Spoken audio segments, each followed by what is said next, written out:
Hi! Welcome back to my channel. So it's been a while, I haven't posted any videos. So for today, we'll be doing something different. So I'll be teaching you how to cook laing. So are you ready? So by the way, yung laing is a native dish of Bicol. So I'm a Bicolano, so I really like spicy food. So ngayon, what I'm going to do is I'll be preparing first the ingredients that we'll be using. Okay? So here are the ingredients. Yung dried leaves ng gabi, pork, and coconut milk, yung green and red na sili, cooking oil,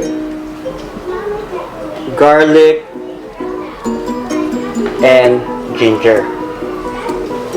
So first things first, i-heat ko muna yung pan.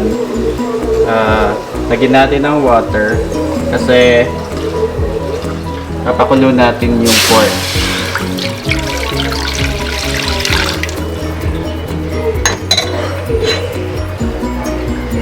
So while we're heating the pan with the water, lagyan na rin natin yung pork.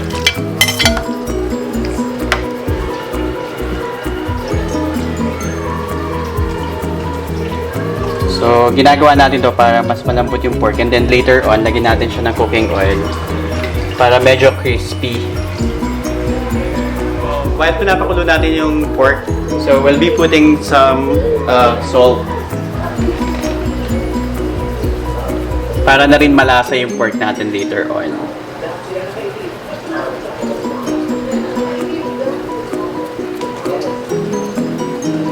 Yan. So, basically, ito yung isa sa mga favorite kong food from Bicol.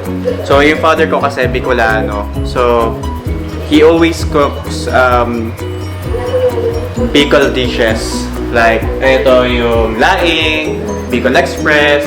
So, anything with gata. So, ayan. Favorite namin yan.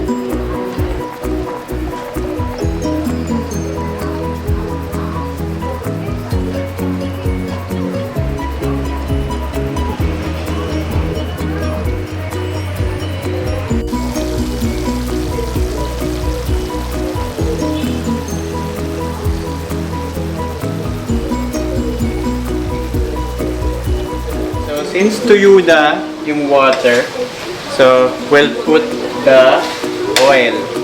So mag-start na tayo mag-isa.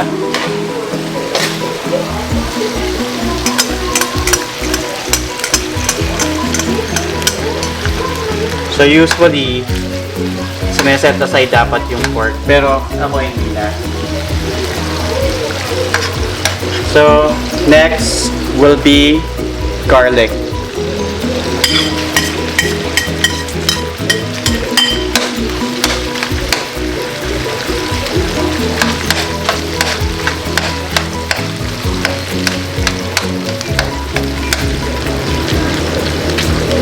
And then, yung luya. Yung luya, actually, ay ginagamit siya pantanggal ng lansa.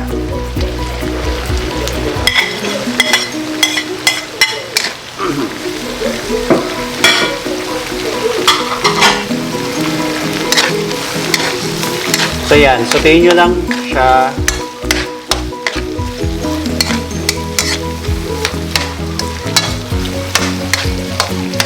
And then later on, i-add na natin yung dried gabi leaves.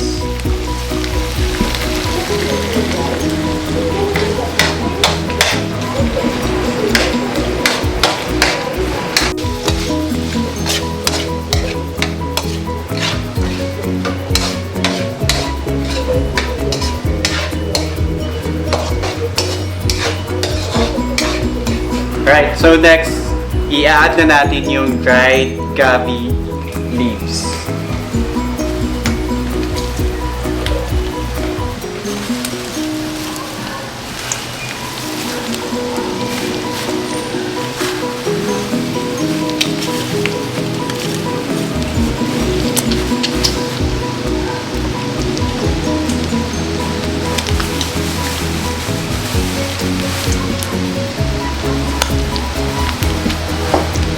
So for this dish, dalawang plastic yung ilalagay natin.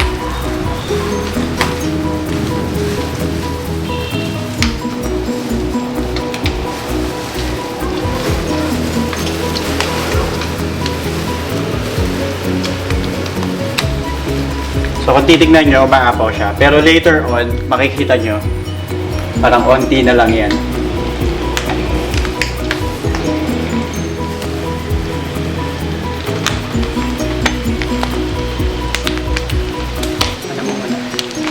Then next, lalagay na natin yung gata.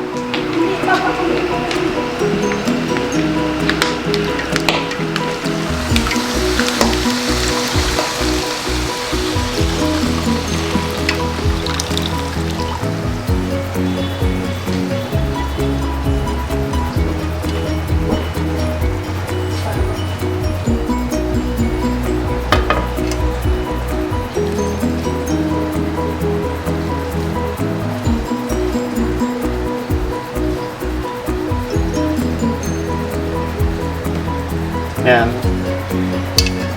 So, pakukuloyin muna natin yan. Then later on, ilalagay natin yung kakang gata.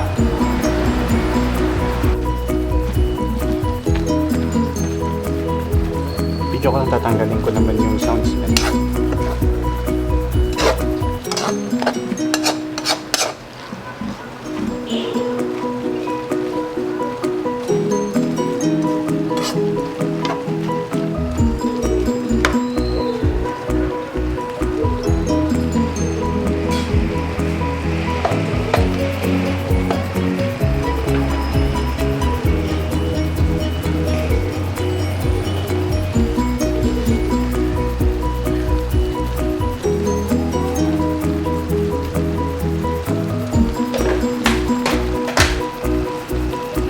So next, we'll put some green chilies.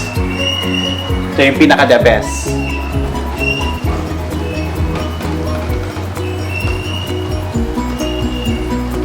So, few lang para lang mag-kick in yung spiciness. And then later on, of course, these red chilies.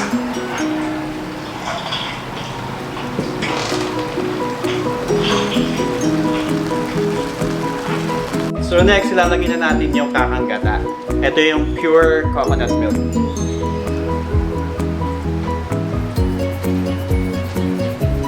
Yan, para mas maging creamy siya. Yan, usually talaga nilalagay siya sa huli.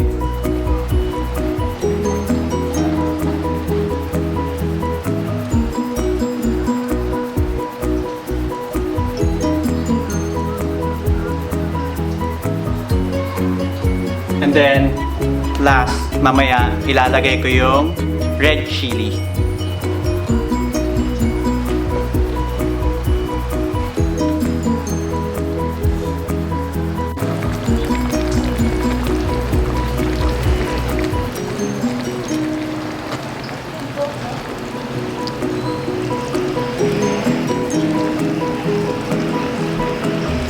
So we're almost done. We'll let this simmer for 5 to 7 minutes or maybe 10 minutes. And then ilalagay ko na yung red chili.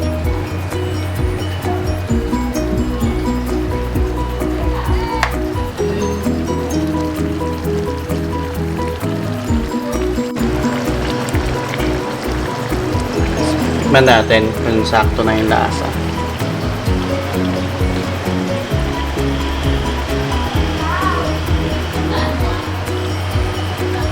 Sarap. Kain na!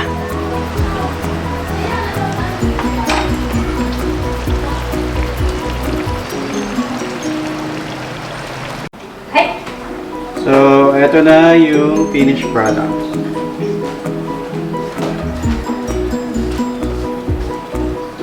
Then later on, tikman natin. So, eto na yung finished product. As mentioned, titikman natin. Tignan natin kung anong verdict.